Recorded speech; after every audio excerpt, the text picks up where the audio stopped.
The first chance of rain in this winter season is going to start in Karachi from 26th of December, and it will prevail till the morning of 28th of December.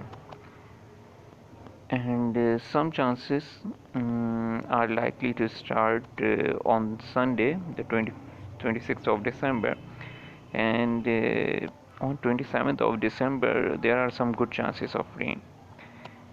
So let's see what will happen, but we are so much hopeful that we can find uh, some good rain in Karachi.